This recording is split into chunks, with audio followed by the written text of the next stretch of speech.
Hello my friends and students. तो आज का हमारा टॉपिक रहेगा ह्यूमन डाइजेस्टिव सिस्टम, यानी कि आपका पाचन तंत्र है जो वो किस तरीके से काम करता है, उस पर आज बात करेंगे।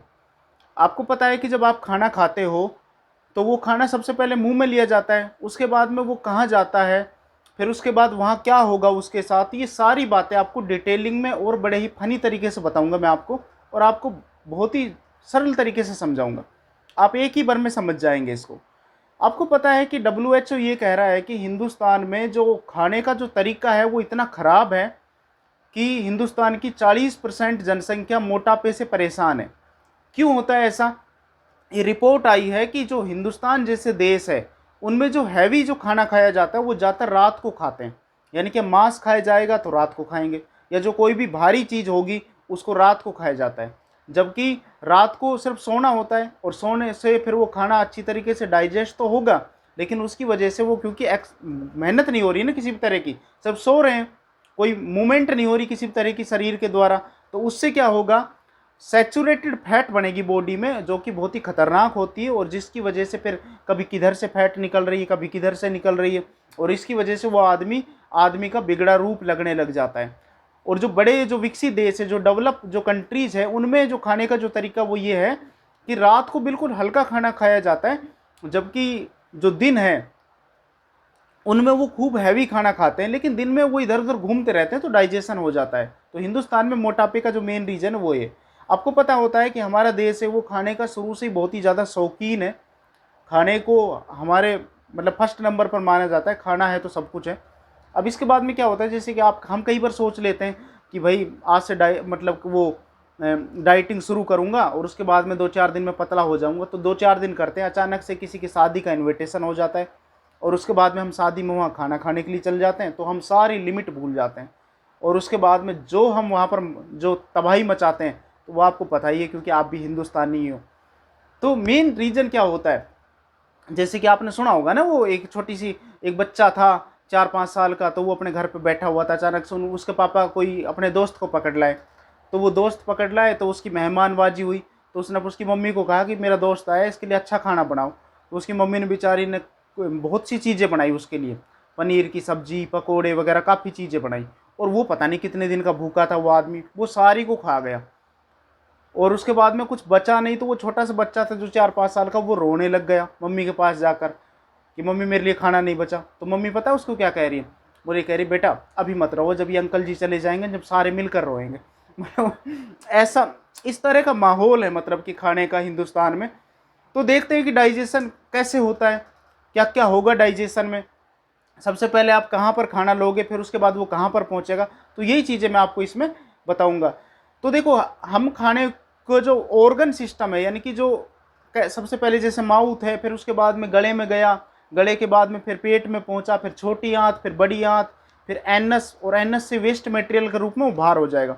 तो ये जो ट्रैक्ट है, जो ये ट्यूब है जिसमें ये सारे अंग शामिल है, जिसमें माउथ भी शामिल है आपका, या जो जितनी भी अभी मैंने बताए, ये एलिमेंट्री कैनाल कहलाती है। और इसके अलावा साइड में कुछ ग्लैंड्स होती है जो क्या काम करेगी, अपना अपना जो प्रोडक्ट है वो उसमें छोड़ दिया जाता है। तो देखिए कौन कौन से हैं। तो भाई ये एलिमेंट्री कैनाल है, और एलिमेंट्री कैनाल में कौन कौन शामिल है, सबसे पहले है माउथ। माउथ को जब खोलते हैं तो उसके अंदर जो गुफासी बन गई खोलने पर मुंह को, तो उसको बक्कल कैविटी कहते हैं। तो बक्कल कैविटी होगी मतलब मुंह के अंदर खोलने पर जो अंदर का हिस्सा है वो। फिर उसके बाद में फेरिंग्स है, फेरिंग्स है। उसके बाद में आपका आता है ईसोफेगस। ईसोफेगस जो गले में होती है, एक ट्यूब होती है जिसको फूड पाइप कहते हैं। ये क्या काम करेगी, ये मुंह से और जो खाना है उसको पेट में पहुंचा देगी, उसको ईसोफेगस कहते हैं। फिर उसके बाद आपका आता है स्टोमक। स्टोमक को सिंपल लैंग्वेज में पेट कहेंगे, लेकिन पेट में और स्टोमक में फर्क होता है। पेट पूरा है, जब आप शर्ट निकालते हो तो जो आपको सब कुछ दिख रहा है वो पेट है, जिसमें आपके फेफड़े भी शामिल है, जिसमें आपकी छोटी आंत भी शामिल है, बड़ी आंत भी शामिल है, आपका लीवर भी शामिल है, ये सब पेट है। एब्डोमेन कहते हैं इसको इंग्लिश में। स्टोमक अमाशय को कहते हैं। अमाशय इसके अंदर एक छोटा सा पार्ट है, एक थैला है छोटा सा, जिसको अपन अमाशय कहते हैं, लेकिन इसको हम सिंपल लैंग्वेज में पेट कह देते हैं समझने के लिए, लेकिन पेट नहीं है, ये अमाशय है। फिर पहुंचेगा भाई खाना स्मॉल इंटेस्टाइन में, यानी कि छोटी आंत में, छोटी आंत में। उसके बाद पहुंचेगा वो लार्ज इंटेस्टाइन में यानी कि बड़ी आंत में, और फिर लास्ट में पहुंचेगा वो गुदा कहते हैं इसको, यहाँ से वो वेस्ट मटेरियल के रूप में बाहर हो जाएगा। तो ये तो एलिमेंट्री कैनाल का पार्ट है, यानी कि ऑर्गन है, ये तो अंग है जहाँ पर आपका खाना जाता है। इसके अलावा कुछ ग्लैंड्स होती है जिनको डाइजेस्टिव ग्लैंड्स कहते हैं। ये कौन कौन सी है? तो सबसे पहले सलाइवरी ग्लैंड यानी कि लार ग्रंथि कहते हैं, ये मुंह में पाई जाती है, माउथ में। अभी अपन इनको एक एक करके पढ़ेंगे, जब डिटेलिंग से पढ़ेंगे। माउथ में है ये। फिर उसके बाद में लीवर है आपका, जिसको यकृत बोलते हैं। और तीसरा फिर पैनक्रियाज है, जिसको अग्न्यास से बोलते हैं। ये भी मेन काम करते हैं, ये अंग है, ये ग्लैंड्स है। इनसे कुछ पदार्थ निकलते हैं जो आपके खाने को डाइजेस्ट करेंगे। तो अपन एक एक करके पढ़ेंगे। सबसे पहले आते हैं अपन माउथ। माउथ में देखते हैं सबसे पहले, तो लिख लेते हैं अपन माउथ। माउथ या बक्कल कैविटी। बक्कल कैविटी मतलब जो मुंह को खोलते हैं तो जो गुफा सी बनती है अंदर, उसको बक्कल कैविटी कहते हैं। तो भाई देखो, माउथ में क्या होता है, एक तो दांत होते हैं चार तरह के। चार तरह के तो दांत हैं, जिनके बारे में अपन यहाँ पढ़ेंगे नहीं। 4 टाइप टीथ हैं, समझ रहे हो। ये जो दांत है वो क्या काम करते हैं, आप सिंपल लैंग्वेज में ये ध्यान रखो कि दांत खाने को छोटा छोटा कर देते हैं, यानी कि उसको पीस देते हैं। तो ये चार तरह के दांत हैं। उसके अलावा सैलाइवरी ग्लैंड पाई जाती है यहाँ पर। सैलाइवरी ग्लैंड, जैसे कि अभी आपने थोड़ी देर पहले पढ़ी थी, सैलाइवरी ग्लैंड को लार ग्रंथि कहते हैं। और ये बहुत ही इंपॉर्टेंट है लार। आपके शरीर से यानी कि आपके मुंह से रोज 1 से 1.5 लीटर जो लार है वो प्रोड्यूस होती है, और ये बहुत ज़रूरी होती है डाइजेशन के लिए। जो लोग बार बार थूकते हैं, इसका मतलब डाइजेशन को ख़राब कर रहे हैं। तो ध्यान रखो, ये काम मत करो, लार को वेस्ट मत करो। लार में एंजाइम पाए जाते हैं 2। एक एंजाइम है लाइसोजाइम, और भाई दूसरा एंजाइम है सैलाइवरी एमाइलेज। सैलाइवरी एमाइलेज, या इसको टाइलिन भी कहते हैं। टाइलिन की स्पेलिंग पी से स्टार्ट होती है, क्यों होती है ये पता नहीं। लाइसोजाइम क्या काम करता है? लाइसोजाइम क्या काम करेगा, जब आप खाना खाते हो तो खाने के साथ कुछ बाहर से भी कुछ बैक्टीरिया वगैरह आपके खाने में आ जाते हैं। जैसे कई बार लोग क्या काम करते हैं, बिना धोए खाना खा लेते हैं। तो बिना धोए खाए, पता नहीं उसने कहाँ कहाँ हाथ दिए होंगे, तो आपके हाथ पे कुछ बैक्टीरिया, कुछ जम्स वगैरह चिपके हुए होंगे, और आप जैसे खाना खाते हो तो वो खाने के द्वारा मुंह में पहुंच जाते हैं। तो लाइसोजाइम क्या काम करेगा, जो बाहर से आने वाले जो बैक्टीरिया या जो पैथोजेंस हैं उनको मार देता है मुंह में, उनको किल कर देगा। इसके बाद आता है सैलाइवरी एमाइलेज, इसको टाइलिन कहते हैं। तो टाइलिन का दूसरा काम ये है कि ये खाने में से, जैसे दांतों ने खाने को चबा दिया, तो चबाया हुआ जो खाना है उसको बोलस कहते हैं। थोड़ा ध्यान दोगे, बोलस, चबाया हुआ जो खाना है उसको बोलस कहते हैं। जो मुंह में चबाया हुआ है, चबा दिया आपने बिल्कुल, तो वो जो बोलस है वो। और इस बोलस में से वो क्या काम करेगा, स्टार्च को निकाल लेगा। कौन? Salivary amylase. और इसको वो कर देगा माल्टोज में कन्वर्ट। माल्टोज एक प्रकार का ग्लूकोज ही है। तो कहने का मतलब, आपसे कोई पूछे स्टार्च का डाइजेशन कहाँ होता है, तो क्या बताओगे, हमारे मुंह में। कौन करता है? सैलाइवरी एमाइलेज या टाइलिन एंजाइम। तो ये काम हुआ सिर्फ आपके मुंह में। इसके बाद में कोई डाइजेशन मुंह में नहीं होता है। अब चलते हैं आगे। तो मुंह से वो खाना पहुंचता है, दूसरा नंबर में इधर लिख लेता हूं, ईसोफेगस में। ईसोफेगस, ईसोफेगस को भाई फूड पाइप कहते हैं, मैंने अभी आपको बताया। लेकिन उससे पहले एक फेरिंग्स और लिखा था आपने। देखो फेरिंग्स क्या काम करता है, मुंह का जो लास्ट वाला हिस्सा है, जो बक्कल कैविटी को जब हम खोलते हैं बिल्कुल लास्ट में, तो वहां पर 2 ट्यूब है। एक तो ईसोफेगस है जिसको अपन फूड पाइप कहते हैं, जो फूड को लेकर जाएगी। लेकिन एक वाइंड पाइप और होती है जिसको श्वास नली कहते हैं, ट्रेकिया जिसको बोलते हैं विज्ञान की लैंग्वेज में। तो क्या होगा, ये दोनों ट्यूब बिल्कुल पास पास है। तो फेरिंग्स तो क्या काम करेगा, फेरिंग्स तो जो फूड है उसको फूड पाइप में डालता है। क्यों, कब डालेगा, उसके ऊपर एक ढक्कन होता है जिसको एपिग्लोटिस कहते हैं। तो देखिए एपिग्लोटिस लिख लेते हैं अपन। जब आपका फूड, जो मुंह में जो बोलस मौजूद है, इसको फूड पाइप में जाना है, तो ये क्या काम करेगा, जो श्वास नली है यानी कि जो ट्रेकिया जो होती है, ये उसके ऊपर ढक्कन लग जाएगा एपिग्लोटिस, यानी कि श्वास नली को बंद कर देता है ये, ताकि उसमें फूड ना घुस जाए, और उसके बाद में ये उसको ईसोफेगस में भेज देता है। ईसोफेगस फूड पाइप है जो यहाँ पर है गले में, इसमें रिदम चलती रहती है कॉन्ट्रैक्शन की, ये मतलब ऐसे बिल्कुल सिकुड़ती है जब खाना आता है इसमें ऐसे। ये क्यों सिकुड़ती है, ताकि उसको बिल्कुल वो निगल सके, उसको आसानी से उस खाने को निगला जा सके, क्योंकि आपको पता है इसकी जो दीवारें होती है वो बहुत ही कमज़ोर होती है। इसलिए क्या काम किया भगवान ने, मुंह में लार बनाई। लार क्या काम करती है, उस खाने को गीला कर देती है, और गीला होने से वो खाना आसानी से निगला जा सकता है। और ईसोफेगस में इसके अलावा कोई डाइजेशन होता नहीं है। अब आते हैं अपन स्टोमक में, पेट के जिसको आप बोल रहे हो, तो स्टोमक में देखो क्या होता है। तो लिख देता हूं मैं यहां पर स्टोमक।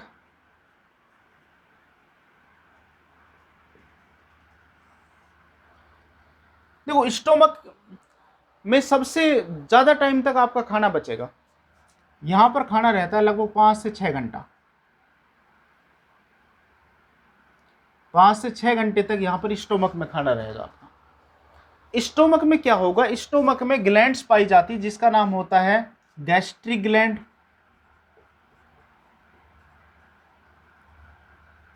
और गैस्ट्रिक ग्लैंड से एक जूस निकलता है जिसको कहते हैं गैस्ट्रिक जूस, या हिंदी में इसको कहते हैं जठर रस, और इसको कहते हैं जठर ग्रंथि। और गैस्ट्रिक जूस में क्या क्या होता है, गैस्ट्रिक जूस में 3 तरह की चीजें पाई जाती है। एक तो होता है हाइड्रोक्लोरिक एसिड, HCl लिख देता हूं मैं, हाइड्रोक्लोरिक एसिड, और एक होता है इसमें म्यूकस, और एक होता है भाई इसमें पेप्सिन नाम का एंजाइम।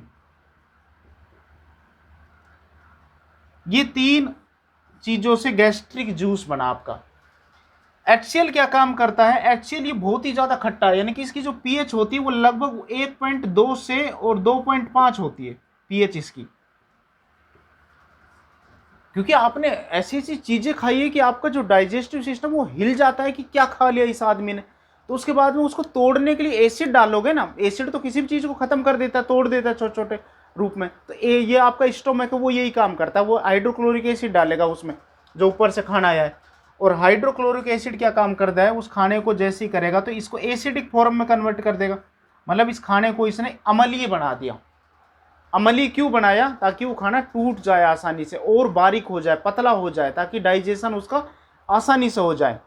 इसके अलावा म्यूकस क्या काम करता है भाई, म्यूकस जो स्टोमक होता है, जैसे मान लो स्टोमक है, तो स्टोमक की जो दीवारें हैं, क्योंकि इसमें HCl मौजूद है, तो HCl तो दीवारों को भी तो गला सकता है। इस पीछे की जो पेट के अंदर की जो दीवार है इस अमाशय की, उसको डैमेज कर सकता है। तो म्यूकस क्या काम करता है, म्यूकस इनके यहाँ पर चिपका रहता है ऐसे इन दीवारों पर, तो ये HCl का जो प्रभाव है वो उसका इन दीवारों पर नहीं पड़ने देता, यानी कि हाइड्रोक्लोरिक एसिड से उन दीवारों को बचा कर रखता है। ये काम करता है म्यूकस। फिर उसके बाद पेप्सिन, पेप्सिन क्या काम करता है, जो आपका खाना है उसमें से प्रोटीन को निकाल लेगा, प्रोटीन को डाइजेस्ट करता है। अगर प्रोटीन ज़्यादा बड़ा मात्रा में है, ज़्यादा मात्रा में है, तो प्रोटीन को क्या काम करता है, और सरल रूप में तोड़ देगा, जिसको नाम है पेप्टाइड। पेप्टाइड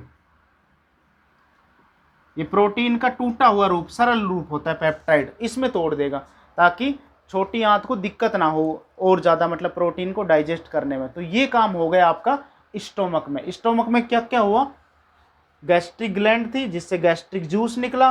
गैस्ट्रिक जूस में 3 तरह की चीज़ें थी, हाइड्रोक्लोरिक अम्ल था जो खाने के मीडियम को एसिडिक बना देता है। एसिडिक क्यों बनाया उसने, क्योंकि जो पेप्सिन एंजाइम है ये एसिडिक प्रवृत्ति में ही, जब एसिडिक फॉर्म होगी तभी एक्टिवेट होगा ये, वरना इनएक्टिव रहेगा ये। और इसके अलावा एसिडिक फॉर्म में कीड़े वगैरह नहीं पड़ते, यानी कि खाना सड़ता नहीं है, ये भी इसका मेन रीजन है। इसके अलावा भाई म्यूकस क्या काम करता है, म्यूकस जो स्टोमक है उसकी जो दीवारें हैं उसको हाइड्रोक्लोरिक जो एसिड है उसके प्रभाव से बचाता है, यानी कि वो डैमेज ना कर दे कहीं उनको। और पेप्सिन क्या काम करता है, पेप्सिन प्रोटीन का डाइजेशन करता है, या प्रोटीन को पेप्टाइड में यानी कि और छोटे रूप में कन्वर्ट कर देता है। एक रेनिन भी पाया जाता है, ये दूध वगैरह जो आप पीते हैं उसमें से एक वसा पाई जाती है जिसको कैसीन कहते हैं, ये उसका डाइजेशन करता है रेनिन। ये भी स्टोमक का पार्ट है, यानी कि स्टोमक में ही पाया जाता है ये प्रोसेस भी। तो ये तो था आपका स्टोमक। अब पढ़ते हैं, अब खाना जाएगा छोटी आंत में। तो छोटी आंत में आ जाते हैं। स्मॉल इंटेस्टाइन, स्मॉल इंटेस्टाइन यानी कि छोटी आंत। तो देखो पहली बात तो आप ये याद रखोगे, इसका नाम छोटी आंत जरूर है लेकिन ये सबसे लंबी होती है आपके शरीर में। इसकी जो लंबाई होती है वो होती है 7 मीटर। अब 7 मीटर तो कोई भी ऑर्गन नहीं है आपके शरीर का। और इसकी जो मोटाई होती है वो होती है 2.5 सेंटीमीटर। तो 7 मीटर लंबी है और 2.5 सेंटीमीटर मोटी है। अब 7 मीटर को छोटी चीज़ थोड़ी होती है, लेकिन इसको छोटी आंत कहते हैं, छोटी बहन मान के चलो इसको। ये जितने भी अंग है ना, आपका पेट हुआ, आपकी जो बड़ी आंत है, इन सब की, या जो आपका लीवर है, आपका पैनक्रियाज, इनकी सबकी छोटी बहन है ये मान के चलो। इसको बड़ा सपोर्ट करेंगे। देखो कैसे। अब भाई जो स्टोमक था, जो आपका स्टोमक था, आपने अभी पढ़ा है कि उसमें जो खाना था वो कैसा हो गया था, एसिडिक मीडियम में आ गया था, यानी कि अम्लीय हो गया था वो। अब ये स्टोमक क्या काम करेगा, इसको छोटी आंत को भेजेगा, इसको भेज देता है स्मॉल इंटेस्टाइन को। स्मॉल इंटेस्टाइन को क्या कहेगा कि बहन मेरे से तो जो कुछ होना था वो हो लिया, मैं तो थोड़ा प्रोटीन का ही डाइजेशन कर सकता हूँ मैं, और वो भी अगर मुझसे ना टूटे तो मैं इसको तुम्हारी हेल्प कर देता हूँ, मैं उसको पेप्टाइड में तोड़ देता हूँ, मतलब उसको और छोटा बना देता हूँ, लेकिन और अब इसके अलावा मेरे बस की कुछ बात नहीं है। 5-6 घंटा रख लिया मैंने खाने को, अब तुम्हारा काम, तुम जानो इसको। तो ये क्या कहती है, ये कहती है कि स्टोमक भाई वो तो तेरी बात ठीक है, लेकिन मेरी एक प्रॉब्लम है, मैं अम्लीय माध्यम में खाना नहीं लूँगी, मुझे तो क्षारीय माध्यम में चाहिए। तो पेट क्या करता है, पेट हाथ जोड़ के कहता है कि बहन देख मुझे तो माफ़ करना, मुझसे तो ये काम होगा नहीं, क्योंकि मेरे पास तो हाइड्रोक्लोरिक अम्ल है, आप कहो तो और मिला दूँ इसमें, तो ये कहेगा नहीं नहीं मैं तो ऐसी परेशान हूँ, मुझे चाहिए ही नहीं बिल्कुल भी, तू और क्यों मिला देगा इसमें। तो ये क्या काम करती, पेट तो हाथ जोड़ के हट जाता है। और इसके बगल में पाया जाता है लीवर। तो ये लीवर को कहती, वो कहती लीवर भाई तू कुछ कर दे, तू अगर इसको बेसिक में कन्वर्ट कर सकता है, मैंने कि इसने तो, पेट ने तो कर दिया हाथ खड़े, इसने तो कह दिया कि मैं तो अम्लीय माध्यम का खाना दूंगा आपको, आप कुछ कर सकते हो। तो लीवर क्या कहता है, बहन तू चिंता मत कर, तू मेरी छोटी बहन है, मैं तेरे को बाइल जूस देता हूँ। और वो बाइल जूस क्या काम करेगा, आपके जो अम्लीय जो खाना भेजा है ना उस पेट ने, उसको क्षारीय में बदल देगा। तो ये क्या निकालेगा, ये निकालेगा बाइल जूस। बाइल जूस कहाँ होगा, इसके पास एक जगह होती है लीवर में जिसको नाम होता है गाल ब्लेडर, तो वहां पर ये स्टोर रहता है गाल ब्लेडर में। और गाल ब्लेडर में बाइल जूस होगा, और बाइल जूस क्या काम करता है, जो एसिडिक मीडियम का जो खाना आया उसको बेसिक में कन्वर्ट कर देगा, यानी कि उसको क्षारीय माध्यम में बना देगा। अब छोटी आंत कहती है कि अब मैं देख लूंगी। अब ये क्या काम करती है, अब बगल में इसके पैनक्रियाज है, ये पैनक्रियाज को कहती है बोलो तू भी तो मेरा भाई है, लीवर ने तो अपना काम कर दिया, तू भी तो कुछ कर। तो ये क्या कहता है, बहन तू चिंता मत कर, तूने मेरे को अभी बताया है कि खाना आ चुका है ऊपर से, तो देख मैं क्या करता हूँ। तो ये भेजता है पैनक्रियाटिक जूस, पैनक्रियाटिक जूस। और भाई पैनक्रियाटिक जूस में क्या क्या होता है, इसमें एंजाइम्स होते हैं, जैसे कि लाइपेज,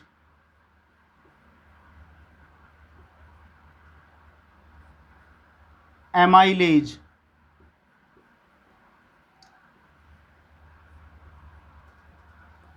इसके अलावा और होते हैं सुक्रेस, लैक्टेस,